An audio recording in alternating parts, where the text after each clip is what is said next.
On l'a entendu, Thierry Santa, de tout à l'heure dans le journal, les tensions post-consultation sont exacerbées sur la toile. Qu'est-ce que ça vous évoque ? Ça m'inquiète forcément parce que ça prouve que la démarche qui a été mise en œuvre par les indépendantistes depuis toujours n'est pas forcément celle qu'ils déclarent aujourd'hui.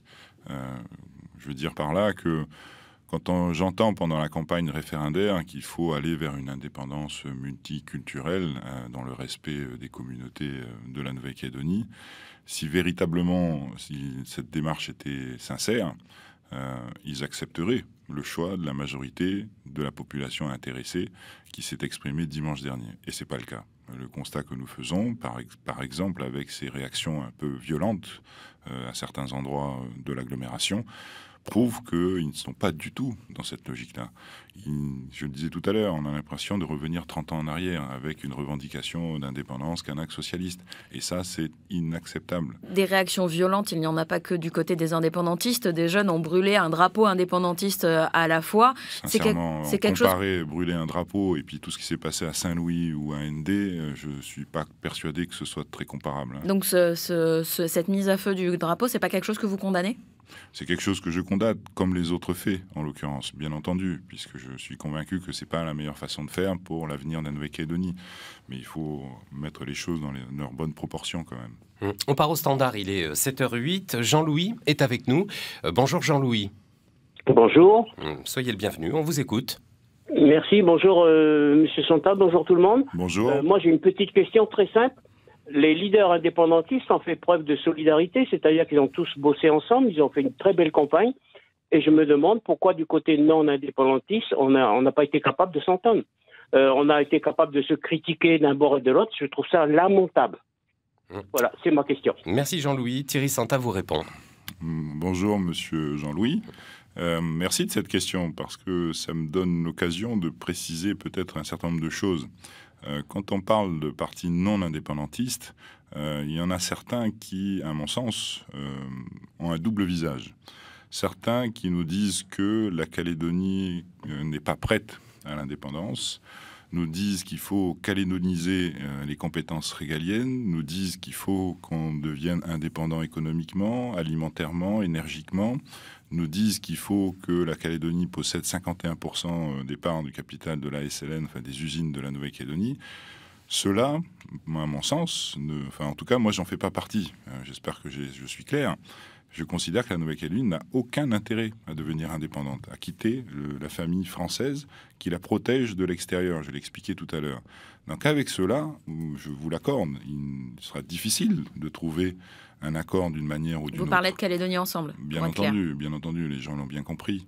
Et puis d'autres avec qui, effectivement, là, des discussions peuvent se tenir et se tiennent pour essayer d'envisager les choses autrement.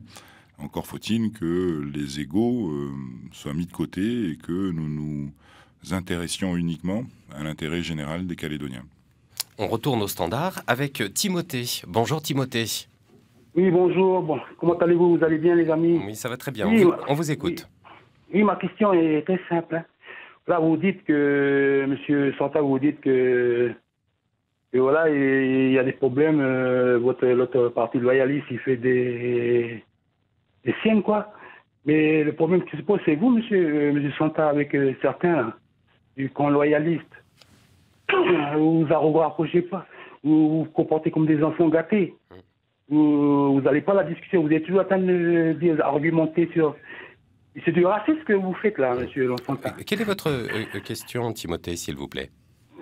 Oui, ma question est pourquoi il ne pas faire des rapprochements, ne pas vouloir reconnaître l'identité avec des Kanaks et puis faire quelque chose avec la France? C'est aussi simple que ça. Vous voulez toujours rejeter l'identité Kanak. Vous voulez faire à votre manière, vous voulez une démocratie en dictateur. Mais ici, il y a une dictature ici. Dictature coloniale, si je peux dire. Il faut préciser les choses dans le contexte. Timothée, on a bien compris votre question et Thierry Santa va vous répondre. Bonjour Timothée. J'ai vraiment pas le sentiment que le rassemblement auquel j'appartiens soit le parti qui rejetait qui que ce soit. Bien au contraire, toute la démarche qui a été la nôtre a été de prendre en considération toutes les identités. L'identité kanak, bien entendu, c'est bien le Rassemblement qui a signé les accords de Matignon et de Nouméa surtout, au sein duquel l'identité kanak a été au centre pendant les 20 dernières années. C'est bien le Rassemblement qui a monté les 2 drapeaux, dont le drapeau identitaire kanak. Donc je ne peux pas entendre ce que vous dites, Monsieur Timothée, c'est parce que c'est vraiment pas du tout l'état d'esprit dans lequel nous sommes. Et quand on défend l'idée d'une Calédonie française, c'est certainement pas dans une logique de racisme quelle qu'elle soit. C'est au contraire pour faire comprendre à tout le monde qu'ici en Nouvelle-Calédonie, on n'est plus il y a 160 ans. Il y a plus aujourd'hui, il y a plusieurs communautés qui constituent le kaléidoscope calédonien, et on ne peut pas tenir compte de toutes les identités qui composent, je répète, la communauté calédonienne. C'est ça notre logique, c'est ça notre philosophie politique, et c'est encore celle-là que nous défendrons dans les années à venir. La défendre, vous parliez tout à l'heure qu'il fallait peut-être changer de méthode. Qu'est-ce que ce serait, ce changement de méthode ? Je pense surtout qu'il faut proposer aux Calédoniens un projet de société qui fasse rêver tous les Calédoniens, mais rêver au sens positif du terme, c'est-à-dire avec un développement économique qui est nécessaire, ouvert sur le monde, pour que chacun puisse trouver un emploi, ce qui n'est pas le cas aujourd'hui, avec justement une promotion de toutes les identités qui composent la communauté calédonienne, avec une logique peut-être environnementale plus affirmée que celle que nous avons aujourd'hui. C'est un projet de société qu'il faut proposer aux Calédoniens. Maintenant que le choix, je le disais tout à l'heure, a été fait concernant le maintien de la Calédonie dans la France, il faut passer à autre chose, et passer à autre chose au bénéfice de toutes les identités. Le Rassemblement, avec d'autres partis loyalistes, ont été au pouvoir pendant ces 20 dernières années. Pourquoi cette nouvelle société n'a pas été mise en place ces 20 dernières années ? À l'époque où on a été au pouvoir, je rappelle que ça fait quand même un bon moment que le Rassemblement n'est plus au pouvoir. Mais vous avez participé au moment des plateformes. À l'époque où on l'était, on a essayé de mettre en place justement des choses innovantes quand on dirigeait la province en 2009, entre 2009 et 2014. On a essayé, par exemple, en termes éducatifs, d'avoir des idées innovantes avec une école de la seconde chance, avec un traitement particulier de ces jeunes qui sortaient du système scolaire avant le terme, prévu légalement. Enfin, on a essayé de créer des choses justement dans cette logique que je viens d'énoncer. Mais ça fait quand même un bon moment que le Rassemblement ne dirige plus ou n'est plus à la manette dans les institutions de la Nouvelle-Calédonie. Jusqu'à récemment, vous étiez président du Congrès. En l'occurrence, en tant que président du Congrès, la logique d'un président du Congrès, c'est de respecter toutes les opinions, ce que j'ai fait pendant 3 ans. Mais c'est quand même le gouvernement qui est l'exécutif et qui est celui qui propose les différents textes. Et ça fait encore une fois longtemps que le Rassemblement ne détient plus la présidence du gouvernement. On retourne au standard, il est 7h15. Nous y attend Didier. Bonjour Didier. Oui, bonjour à vous tous. On vous écoute Didier. Bonjour. Alors ma question est simplement sur les exactions qu'il y a eu ces derniers temps. On n'a vu aucun parti politique, qu'il soit de droite ou de gauche, indépendantiste ou non indépendantiste, monter au créneau pour dénoncer ouvertement et publiquement, sur les ondes même, on a entendu. Moi, je parle pas des réseaux sociaux parce que j'y suis pas sur les réseaux sociaux. C'est de la propagande, on va dire, la rigolade. Mais on a vu absolument personne dénoncer ces exactions. Et quand on voit que c'est simplement un petit groupe de personnes, ou qu'ils sont 20 ou 30, même les coutumiers, ils sont dépassés par ça.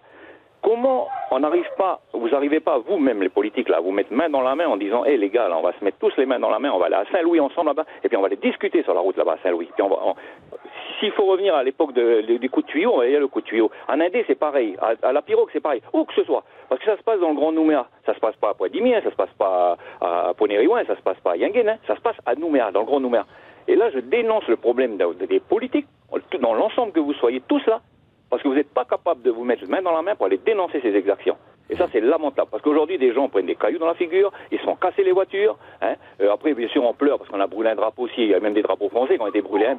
On dit pas trop. Mais quand on voit tout ce qui s'est passé ces derniers temps, même autour des mairies, avoir tourné avec les voitures et les drapeaux, ça, c'est inadmissible. Ça, c'est pas possible de faire ça. On laisse les résultats ils sont.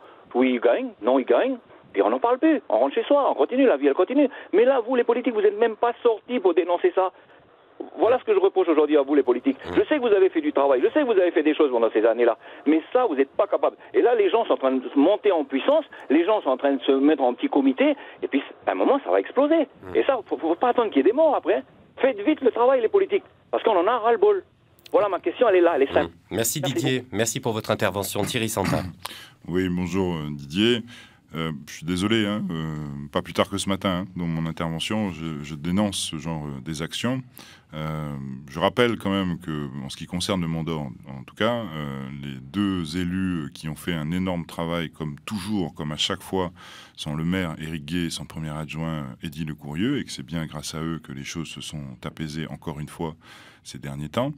Je rappelle aussi, il ne faut pas l'oublier, que la compétence de l'ordre public, c'est bien une compétence de l'État, d'abord et avant tout. Mais ça n'empêche que, je vous l'accorde et je vous rejoins, ce genre d'exaction doit être maîtrisé le plus rapidement possible. Et c'est certainement pas de cette façon-là qu'on va faire avancer les choses. Ça n'empêche pas d'être ferme dans ses positions, mais être ferme dans ses positions, ça s'exprime dans des débats politiques, dans des votes, comme ça a été le cas dimanche dernier, et pas sur le terrain. Et si ça s'exprime sur le terrain, eh ben, l'État doit prendre ses responsabilités et mettre un terme le plus rapidement possible à cette manière d'expression. Et ce que disait cet auditeur de tous, indépendantistes et non indépendantistes, de se mettre autour de la table pour trouver une solution, c'est quelque chose qui, ça vous semble impossible? Alors là, je parlais effectivement des élus non indépendantistes, parce qu'hélas, j'ai entendu Roch Ouamitan, faut le dire quand même, qui a justifié la réaction des jeunes de Saint-Louis après la défaite de dimanche. C'est grave, c'est extrêmement grave ce genre de discours. Et c'est très inquiétant pour l'avenir. Si on a ce genre de personnes face à nous dans des discussions à venir, ça va être très compliqué. Ça va être vraiment très compliqué. Une dernière question, Thierry Santa. Vous avez été très actif pendant cette campagne. Votre place au perchoir vous a mis au premier plan. Est-ce que vous pourriez mener la liste du rassemblement en mai prochain pour les provinciales ? Ça, les choses se décideront dans les semaines ou les mois à venir. Mais ce qui est certain, c'est que j'essaierai de participer à l'évolution de la Calédonie de demain. Thierry Santa, membre du Rassemblement Les Républicains, merci d'avoir été notre invité ce matin. Merci. On l'a entendu, Thierry Santa, de tout à l'heure dans le journal, les tensions post-consultation sont exacerbées sur la toile. Qu'est-ce que ça vous évoque ? Ça m'inquiète forcément parce que ça prouve que la démarche qui a été mise en œuvre par les indépendantistes depuis toujours n'est pas forcément celle qu'ils déclarent aujourd'hui. Je veux dire par là que quand j'entends pendant la campagne référendaire qu'il faut aller vers une indépendance multiculturelle dans le respect des communautés de la Nouvelle-Calédonie, si véritablement cette démarche était sincère, ils accepteraient le choix de la majorité de la population intéressée qui s'est exprimée dimanche dernier. Et ce n'est pas le cas. Le constat que nous faisons, par exemple avec ces réactions un peu violentes à certains endroits de l'agglomération, prouve qu'ils ne sont pas du tout dans cette logique-là. Je le disais tout à l'heure, on a l'impression de revenir 30 ans en arrière avec une revendication d'indépendance kanak socialiste. Et ça, c'est inacceptable. Des réactions violentes, il n'y en a pas que du côté des indépendantistes. Des jeunes ont brûlé un drapeau indépendantiste à la fois. Sincèrement, comparer brûler un drapeau et puis tout ce qui s'est passé à Saint-Louis ou à ND, je ne suis pas persuadé que ce soit très comparable. Donc cette mise à feu du drapeau, c'est pas quelque chose que vous condamnez ? C'est quelque chose que je condamne, comme les autres faits, en l'occurrence, bien entendu, puisque je suis convaincu que ce n'est pas la meilleure façon de faire pour l'avenir de la Nouvelle-Calédonie. Mais il faut mettre les choses dans leurs bonnes proportions, quand même. On part au standard, il est 7h08. Jean-Louis est avec nous. Bonjour Jean-Louis. Bonjour. Soyez le bienvenu, on vous écoute. Merci, bonjour Monsieur Santa, bonjour tout le monde. Bonjour. Moi j'ai une petite question très simple. Les leaders indépendantistes ont fait preuve de solidarité, c'est-à-dire qu'ils ont tous bossé ensemble, ils ont fait une très belle campagne. Et je me demande pourquoi du côté non indépendantiste, on n'a pas été capable de s'entendre. On a été capable de se critiquer d'un bord et de l'autre. Je trouve ça lamentable. Voilà, c'est ma question. Merci Jean-Louis. Thierry Santa vous répond. Bonjour Monsieur Jean-Louis. Merci de cette question parce que ça me donne l'occasion de préciser peut-être un certain nombre de choses.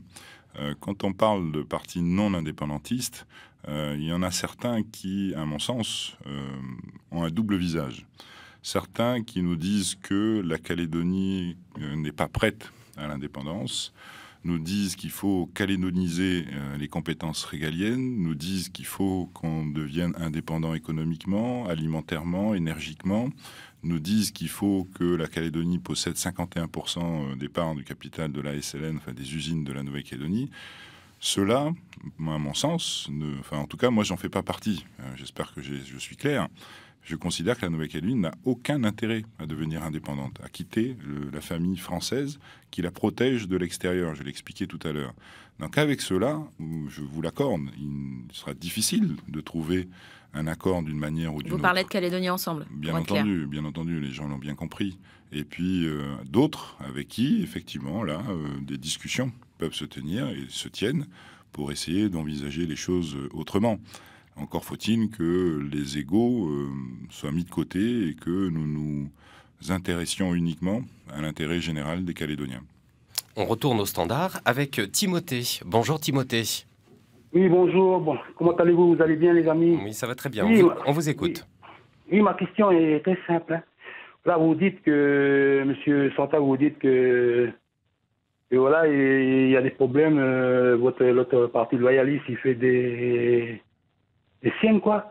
Mais le problème qui se pose, c'est vous, Monsieur Santa, avec certains du camp loyaliste. Vous vous rapprochez pas. Vous vous comportez comme des enfants gâtés. Vous n'allez pas à la discussion. Vous êtes toujours en train d'argumenter sur... C'est du racisme que vous faites, là, Monsieur Santa. Quelle est votre question, Timothée, s'il vous plaît? Oui, ma question, c'est pourquoi il ne pas faire des rapprochements, ne pas vouloir reconnaître l'identité avec des Kanaks et puis faire quelque chose avec la France? C'est aussi simple que ça. Vous voulez toujours rejeter l'identité Kanak. Vous voulez faire à votre manière, vous voulez une démocratie en d'accord. Mais ici, il y a une dictature ici. Dictature coloniale, si je peux dire. Il faut préciser les choses dans le contexte. Timothée, on a bien compris votre question et Thierry Santa va vous répondre. Bonjour Timothée. J'ai vraiment pas le sentiment que le rassemblement auquel j'appartiens soit le parti qui rejetait qui que ce soit. Bien au contraire, toute la démarche qui a été la nôtre a été de prendre en considération toutes les identités. L'identité kanak, bien entendu, c'est bien le rassemblement qui a signé les accords de Matignon et de Nouméa surtout, au sein duquel l'identité kanak a été au centre pendant les 20 dernières années. C'est bien le rassemblement qui a monté les deux drapeaux, dont le drapeau identitaire kanak. Donc je ne peux pas entendre ce que vous dites, Monsieur Timothée, c'est parce que c'est vraiment pas du tout l'état d'esprit dans lequel nous sommes. Et quand on défend l'idée d'une Calédonie française, c'est certainement pas dans une logique de racisme quel qu'il soit. C'est au contraire pour faire comprendre à tout le monde qu'ici en Nouvelle-Calédonie, on n'est plus il y a 160 ans. Aujourd'hui, il y a plusieurs communautés qui constituent le kaléidoscope calédonien et on ne peut pas tenir compte de toutes les identités qui composent, je répète, la communauté calédonienne. C'est ça notre logique, c'est ça notre philosophie politique, et c'est encore celle-là que nous défendrons dans les années à venir. La défendre, vous parliez tout à l'heure qu'il fallait peut-être changer de méthode. Qu'est-ce que ce serait ce changement de méthode ? Je pense surtout qu'il faut proposer aux Calédoniens un projet de société qui fasse rêver tous les Calédoniens, mais rêver au sens positif du terme, c'est-à-dire avec un développement économique qui est nécessaire, ouvert sur le monde, pour que chacun puisse trouver un emploi, ce qui n'est pas le cas aujourd'hui, avec justement une promotion de toutes les identités qui composent la communauté calédonienne, avec une logique peut-être environnementale plus affirmée que celle que nous avons aujourd'hui. C'est un projet de société qu'il faut proposer aux Calédoniens. Maintenant que le choix, je le disais tout à l'heure, a été fait concernant le maintien de la Calédonie dans la France, il faut passer à autre chose, et passer à autre chose au bénéfice de toutes les identités. Le rassemblement avec d'autres partis loyalistes ont été au pouvoir pendant ces 20 dernières années. Pourquoi cette nouvelle société n'a pas été mise en place ces 20 dernières années ? À l'époque où on a été au pouvoir, je rappelle que ça fait quand même un bon moment que le rassemblement n'est plus au pouvoir. Mais vous avez participé au moment des plateformes. À l'époque où on a essayé de mettre en place justement des choses innovantes quand on dirigeait la province en 2009, entre 2009 et 2014. On a essayé, par exemple, en termes éducatifs, d'avoir des idées innovantes avec une école de la seconde chance, avec un traitement particulier de ces jeunes qui sortaient du système scolaire avant le terme, prévu légalement. Enfin, on a essayé de créer des choses justement dans cette logique que je viens d'énoncer. Mais ça fait quand même un bon moment que le rassemblement ne dirige plus ou n'est plus à la manette dans les institutions de la Nouvelle-Calédonie. Jusqu'à récemment, vous étiez président du Congrès. En l'occurrence, en tant que président du Congrès, la logique d'un président du Congrès, c'est de respecter toutes les opinions, ce que j'ai fait pendant 3 ans. Mais c'est quand même le gouvernement qui est l'exécutif et qui est celui qui propose les différents textes. Et ça fait encore une fois longtemps que le Rassemblement ne détient plus la présidence du gouvernement. On retourne au standard, il est 7h15. Nous y attend Didier. Bonjour Didier. Oui, bonjour à vous tous. On vous écoute Didier. Bonjour. Alors ma question est simplement sur les exactions qu'il y a eu ces derniers temps. On n'a vu aucun parti politique, qu'il soit de droite ou de gauche, indépendantiste ou non indépendantiste, monter au créneau pour dénoncer ouvertement et publiquement, sur les ondes même, on a entendu. Moi, je ne parle pas des réseaux sociaux parce que je ne suis pas sur les réseaux sociaux. C'est de la propagande, on va dire, de la rigolade. Mais on a vu absolument personne dénoncer ces exactions. Et quand on voit que c'est simplement un petit groupe de personnes, ou qu'ils sont 20 ou 30, même les coutumiers, ils sont dépassés par ça. Comment vous n'arrivez pas, vous-même les politiques, là, à vous mettre main dans la main en disant, hé les gars, là, on va se mettre tous les mains dans la main, on va aller à Saint-Louis ensemble là-bas, et puis on va aller discuter sur la route là-bas à Saint-Louis. Puis s'il faut revenir à l'époque des coups de tuyau, on va y aller le coup de tuyau. En Indé, c'est pareil. À la Pirogue, c'est pareil. Où que ce soit. Parce que ça se passe dans le Grand Nouméa. Ça se passe pas à Poix-Dimien, ça se passe pas à Ponériouin, ça se passe pas à Yinguen, ça se passe à Nouméa, dans le Grand Nouméa. Et là, je dénonce le problème des politiques, dans l'ensemble que vous soyez tous là, parce que vous n'êtes pas capable de vous mettre main dans la main pour aller dénoncer ces exactions. Et ça, c'est lamentable. Parce qu'aujourd'hui, des gens prennent des cailloux dans la figure, ils se font casser les voitures. Après, bien sûr, on pleure parce qu'on a brûlé un drapeau aussi. Il y a même des drapeaux français qui ont été brûlés. On dit pas trop. Mais quand on voit tout ce qui s'est passé ces derniers temps, même autour des mairies, avoir tourné avec les voitures et les drapeaux, ça, c'est inadmissible. Ça, c'est pas possible de faire ça. On laisse les résultats ils sont. Oui, ils gagnent. Non, ils gagnent. Puis on n'en parle plus, on rentre chez soi, on continue, la vie elle continue. Mais là, vous les politiques, vous n'êtes même pas sortis pour dénoncer ça. Voilà ce que je reproche aujourd'hui à vous les politiques. Je sais que vous avez fait du travail, je sais que vous avez fait des choses pendant ces années-là, mais ça, vous n'êtes pas capable. Et là, les gens sont en train de monter en puissance, les gens sont en train de se mettre en petit comité, et puis à un moment, ça va exploser. Et ça, il ne faut pas attendre qu'il y ait des morts après. Faites vite le travail, les politiques, parce qu'on en a ras-le-bol. Voilà, ma question, elle est là, elle est simple. Merci Didier, merci pour votre intervention. Thierry Santa. Oui, bonjour Didier. Je suis désolé, pas plus tard que ce matin, dans mon intervention, je dénonce ce genre d'exactions. Je rappelle quand même que, en ce qui concerne le mandat, en tout cas, les deux élus qui ont fait un énorme travail, comme toujours, comme à chaque fois, sont le maire Éric Guay et son premier adjoint Eddy Lecourrieux, et que c'est bien grâce à eux que les choses se sont apaisées encore une fois ces derniers temps. Je rappelle aussi, il ne faut pas l'oublier, que la compétence de l'ordre public, c'est bien une compétence de l'État, d'abord et avant tout. Mais ça n'empêche que, je vous l'accorde et je vous rejoins, ce genre d'exaction doit être maîtrisé le plus rapidement possible. Et c'est certainement pas de cette façon-là qu'on va faire avancer les choses.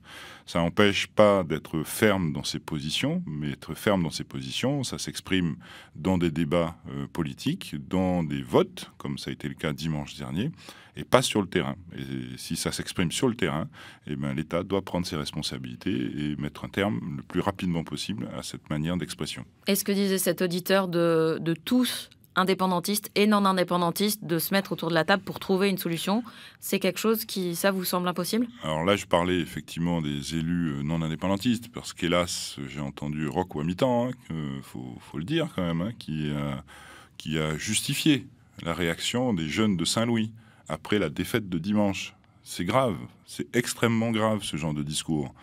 Et c'est très inquiétant pour l'avenir. Si on a ce genre de personnes face à nous dans des discussions à venir, ça va être très compliqué. Ça va être vraiment très compliqué. Une dernière question, Thierry Santa. Vous avez été très actif pendant cette campagne. Votre place au perchoir vous a mis au premier plan. Est-ce que vous pourriez mener la liste du rassemblement en mai prochain pour les provinciales ? Ça, les choses se décideront dans les semaines ou les mois à venir. Mais ce qui est certain, c'est que j'essaierai de participer à l'évolution de la Calédonie de demain. Thierry Santa, membre du Rassemblement Les Républicains, merci d'avoir été notre invité ce matin. Merci.